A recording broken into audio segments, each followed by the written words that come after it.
پیارے دوستوں، آج ہم آپ کو ایک امام صاحب اور جنات کا واقعہ سنانے والے ہیں۔ جنات نماز کیسے پڑھتے ہیں؟ جب ایک مولانا صاحب جنات کی مسجد میں گئے تو ان کے ساتھ پھر کیا ہوا؟ آئیے آپ کو بتاتے ہیں۔ دوستوں، آگے بڑھنے سے پہلے ہمیشہ کی طرح آپ سے گزارش ہے، اگر آپ نے ہمارے آج کے اس ویڈیو کو لائک نہیں کیا تو ابھی لائک کر لیں۔ اگر آپ ہمارے چینل پر نئے ہیں تو ایسے ہی دلچسپ ویڈیوز کو دیکھنے کے لیے ہمارے چینل کو ضرور سبسکرائب کر لیں اور آئندہ آنے والے نئے ویڈیوز کی نوٹیفیکیشن کے لیے بیل آئیکن پر کلک کرنا نہ بھولیں۔ تو آئیے شروع کرتے ہیں۔ دوستوں، پرانے زمانے کی بات ہے، ایک امام مسجد جو کہ بہت شریف انسان تھے، وہ اپنے گاؤں سے دور ایک مسجد میں امامت کرتے تھے اور بچوں کو وہیں قرآن پاک بھی پڑھایا کرتے تھے۔ انہیں اس وقت کی حکومت کی جانب سے اس مسجد میں بطور امام رکھا گیا تھا۔ گاؤں بہت دور تھا، اس لیے وہ امام صاحب مسجد کے پاس موجود ایک سرکاری کوارٹر میں رہا کرتے تھے، جبکہ ان کے بیوی بچے گاؤں میں ان کے گھر پر رہتے تھے۔ امام صاحب انتہائی اعلیٰ کردار کے مالک تھے، اس لیے تمام لوگوں کی یہ تمنا ہوتی کہ وہ انہی کے ساتھ نماز کو بجماعت ادا کریں۔ ایک بار امام صاحب اپنے بیوی بچوں اور رشتہ داروں سے ملاقات کرنے کے لیے اپنے گاؤں گئے ہوئے تھے۔ گاؤں والوں نے کہا، رمضان شریف قریب ہے، آپ اس بار رمضان میں گاؤں واپس آ جائیں اور گاؤں کی مسجد میں نماز تراویح اور دوسری نمازیں پڑھائیں۔ پہلے تو امام صاحب منع کرتے رہے، لیکن گاؤں والوں کے بار بار اصرار کرنے پر امام صاحب ان کی بات مان گئے اور کہا، ٹھیک ہے، میں رمضان شریف میں آ جاؤں گا۔ اس کے بعد وہ اپنے گھر والوں سے ملاقات کر کے اپنی ملازمت پر واپس آ گئے۔ 2 مہینے کا عرصہ گزرا، رمضان شریف کا مہینہ آنے والا تھا۔ امام صاحب نے وہاں کے لوگوں سے کہا، اس بار وہ رمضان میں اپنے گاؤں جانا چاہتے ہیں۔ اس کے بعد انہوں نے مسجد کی امامت ایک دوسرے شخص کے حوالے کر دی اور اپنا سفر شروع کر دیا۔ پیارے دوستوں، امام صاحب کا گاؤں اس مسجد سے کئی میل کے فاصلے پر تھا اور وہ یہ فاصلہ اپنی سائیکل کے ذریعے طے کیا کرتے تھے۔ ان کی یہ سواری جلدی یا دیر ہی سے صحیح انہیں اپنی منزل تک پہنچا دیتی تھی۔ اس بار بھی امام صاحب نے اپنی سائیکل اٹھائی اور اپنے گاؤں کا سفر شروع کر دیا۔ امام صاحب جنگل کے راستے سے گزر رہے تھے تاکہ جلد سے جلد وہ اپنے گاؤں پہنچ جائیں۔ جنگل کو پار کرتے ہوئے امام صاحب کا گزر ایک پہاڑی علاقے سے ہوا۔ اسی پہاڑی سلسلے کے اس پار امام صاحب کا گاؤں آباد تھا۔ امام صاحب جب پتریلے راستے پر پہنچے تو دن ڈھلنے لگا اور سورج پہاڑوں کی اوٹ میں ہو گیا، جس کی وجہ سے امام صاحب کو کچھ دکھائی نہیں دے رہا تھا۔ اوپر سے پہاڑی راستے پر اندازے سے چلنا کسی بڑی مصیبت کو دعوت دینے کے مطابق تھا۔ مغرب کا وقت ہو چکا تھا اور امام صاحب بھی پوری طرح سے تھک چکے تھے۔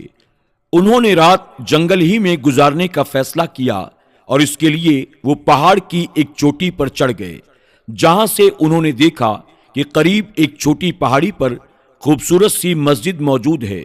اسے دیکھتے ہی امام صاحب نے سوچا، کیوں نہ مغرب کی نماز اسی مسجد میں ادا کر لی جائے اور رات بھی وہیں گزار لوں گا۔ یہ سوچ کر امام صاحب جلدی جلدی اس مسجد میں پہنچے تو کیا دیکھتے ہیں، مسجد میں نہ تو کوئی امام ہے اور نہ ہی کوئی نمازی۔ جس راستے سے ہو کر امام صاحب مسجد میں پہنچے تھے وہ راستہ بھی ویران تھا اور دور دور تک کسی انسان کا نام و نشان تک نہ تھا۔ یہ صورتحال امام صاحب کے لیے انتہائی انوکھی تھی، کیونکہ وہ جس مسجد میں بھی نماز پڑھایا کرتے تھے وہ نمازیوں سے بھری ہوتی تھی، اور آج ویران مسجد میں نماز ادا کرتے ہوئے امام صاحب عجیب کشمکش میں مبتلا تھے۔ دوستوں، اسی کشمکش میں امام صاحب نے وضو کیا اور امامت والے مصلی پر جا کر کھڑے ہو گئے۔ جب انہوں نے نماز ادا کرنی شروع کی، ابھی ان کی پہلی رکعت بھی پوری نہیں ہوئی تھی کہ امام صاحب نے محسوس کیا جیسے مسجد گلاب کے عطر سے مہک رہی ہو۔ خیر، امام صاحب نے اپنی نماز کو مکمل کر کے جیسے ہی سلام پھیرا تو یہ دیکھ کر حیران رہ گئے کہ پوری مسجد نمازیوں سے بھر چکی ہے اور پیر تک رکھنے کو کوئی جگہ باقی نہیں ہے۔ یہ دیکھ کر امام صاحب کافی حیران ہوئے کہ چند لمحے پہلے تک مسجد میں کوئی انسان دکھائی نہیں دے رہا تھا، اچانک پوری مسجد نمازیوں سے کیسے بھر گئی۔ نماز سے فارغ ہوتے ہی نمازیوں نے امام صاحب کی خوبصورت تلاوت کی خوب تعریف کی۔ ان میں سے ایک بزرگ شخص آگے بڑھ کر امام صاحب سے کہنے لگا، اللہ آپ سے راضی ہو، آپ نے اس مسجد کو آباد کر دیا۔ اگر آپ رمضان المبارک کے مہینے میں اسی مسجد میں قیام کریں تو ہم سب آپ کے ساتھ نماز تراویح ادا کیا کریں گے، اللہ آپ کو اس کا بہتر اجر عطا کرے گا، کیونکہ اس مسجد کا کوئی امام نہیں ہے۔ اگر آپ یہ فرض ادا کریں، رمضان کے مقدس مہینے میں اللہ کی یہ مسجد پھر سے آباد ہو جائے گی۔ ان کی یہ باتیں سن کر امام صاحب انہیں انکار نہ کر سکے اور اللہ کی ایک اور مسجد کو آباد کرنے کی نیت سے انہوں نے تمام نمازیوں سے کہا کہ وہ پورا رمضان ان کے ساتھ گزاریں گے۔ دوستوں، اس کے بعد 1 رمضان سے 25 رمضان المبارک تک امام صاحب اسی مسجد میں امامت کرتے رہے اور نمازی ہر سحری اور افطاری کا بہترین سامان امام صاحب کے لیے پیش کرتے رہے اور امام صاحب اللہ کا شکر ادا کرتے ہوئے سحری کر کے روزہ رکھتے اور مغرب میں نمازیوں کے ہجوم میں انہی کے ساتھ افطار کرتے تھے۔ امام صاحب نے یہ بھی محسوس کیا جیسے ہی یہ نمازی نماز پڑھنے کے لیے مسجد میں داخل ہوتے ہیں، پوری مسجد گلاب کے عطر کی خوشبو سے مہک اٹھتی ہے۔ 25ویں روزے کو ایک دن امام صاحب مسجد سے کسی ضروری کام کے لیے باہر نکلے تو اتفاقاً ان کی ملاقات اپنے ہی گاؤں کے ایک شخص سے ہو گئی جو انہیں اچھی طرح سے پہچانتا تھا۔ امام صاحب کو دیکھتے ہی وہ شخص کہنے لگا، امام صاحب آپ یہاں کیا کر رہے ہیں؟ آپ نے تو وعدے کے مطابق موجودہ رمضان اپنے گاؤں میں ہی گزارنا تھا، مگر آپ نہیں آئے، پورا گاؤں آپ کا انتظار کرتا رہا۔ یہ سن کر مولانا صاحب نے سارا واقعہ بیان کر دیا، جسے سنتے ہی وہ شخص خوف زدہ ہو گیا اور اس کے چہرے کے تاثرات بدل گئے۔ وہ شخص کچھ لمحے کے لیے حیران ہو گیا اور پھر کہنے لگا، حضرت آپ جس مسجد کا ذکر کر رہی ہیں وہ تو جنات کی مسجد ہے، ہو نہ ہو آپ کے پیچھے اس مسجد میں نماز ادا کرنے والے انسان نہیں بلکہ جنات ہیں۔ یہ سنتے ہی مولانا صاحب بھی خوف زدہ ہو گئے، کیونکہ انہوں نے بھی کئی معاملے پورے رمضان میں محسوس کیے تھے اور انہیں بھی یقین ہو چکا تھا کہ وہ جس مسجد میں تقریباً 1 مہینے سے نماز پڑھا رہے ہیں وہ انسانوں کی نہیں بلکہ جنات کی مسجد ہے، اور نمازی بھی کوئی انسان نہیں بلکہ وہ بھی جنات ہیں۔ وہ شخص کہنے لگا، انہوں نے آپ کو کوئی نقصان تو نہیں پہنچایا؟ تو وعدے کے مطابق اپنی تراویح مکمل کریں اور دھیان رکھیں، یہ جنات ذرا سی بھی غلطی برداشت نہیں کرتے۔ خیر، امام صاحب خوف اور حیرانی کی ملی جلی کیفیت کے ساتھ واپس اسی مسجد میں آئے اور 27 رمضان تک قرآن پاک ختم کر کے ان سے اجازت لیے بغیر اپنے گاؤں جا پہنچے۔ گھر پہنچ کر ان کی بیوی نے بتایا کہ ایک مہمان بے شمار تحفے لے کر صبح سے گھر پر آپ کا انتظار کر رہا ہے۔ جب مولانا صاحب ان سے ملے تو انہوں نے کہا، امام صاحب ہم خود آپ کو آپ کے گھر چھوڑ کر آنے والے تھے، مگر آپ کو حقیقت کا علم ہو گیا تھا۔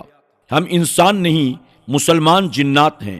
ہم سب آپ کے بے حد مشکور ہیں۔ ہم سب نے آپ کو تحفے اور مٹھائیاں بھیجی ہیں جسے آپ قبول کریں۔ اگر آپ مناسب سمجھیں تو اگلے رمضان میں بھی آپ ہماری مسجد میں تراویح پڑھانے کے لیے آئیں، آپ کی حفاظت کی ذمہ داری ہم لیتے ہیں۔ دوستوں، امید کرتے ہیں کہ آج کی ہماری یہ ویڈیو آپ کو ضرور پسند آئی ہوگی۔ دوستوں، ہم آپ کو بتاتے چلیں کہ جنات اللہ کی ایک مخلوق ہے۔ جیسے اللہ تبارک و تعالیٰ نے انسانوں کو مٹی سے پیدا کیا، فرشتوں کو نور سے، اسی طرح اللہ نے جنات کو آگ سے پیدا فرمایا ہے۔ جیسے انسانوں میں مومن اور مشرک ہوتے ہیں، اسی طرح جنات میں بھی مسلمان اور غیر مسلم جنات ہوتے ہیں، اور جیسے مسلمانوں میں بھی خوش عقیدہ بد عقیدہ ہوتے ہیں، ایسے ہی جنات میں بھی خوش عقیدہ اور بد عقیدہ جنات ہوتے ہیں۔ جیسے انسانوں میں اچھے انسان بھی ہوتے ہیں، برے انسان بھی ہوتے ہیں، اسی طرح جنات میں بھی اچھے جنات اور برے جنات بھی ہوتے ہیں۔ یقیناً امام صاحب کی ملاقات جن جنات سے ہوئی وہ مسلمان بھی تھے، اچھے بھی تھے، نیک اور نمازی بھی تھے۔ انہوں نے امام صاحب کے پیچھے رمضان شریف میں عبادت کی، امام صاحب کی حفاظت کی، انہیں کسی طرح کا نقصان نہیں پہنچایا اور ساتھ ہی امام صاحب کی خدمت بھی کی۔ دوستوں، اس سے یہ بات معلوم ہوئی کہ ہر جن انسان کو نقصان نہیں پہنچاتا، بلکہ انسانوں کو نقصان وہی پہنچاتے ہیں جو شیاطین ہوتے ہیں، یعنی جو برے جنات ہوتے ہیں۔ اللہ تبارک تعالیٰ شیاطین سے ہم سب کی حفاظت فرمائے اور اللہ ہم سب کو نیک عمل کرنے کی توفیق عطا کرے، آمین یا رب العالمین۔ دوستوں، آج کی ویڈیو کے بارے میں آپ کی کیا رائے ہے؟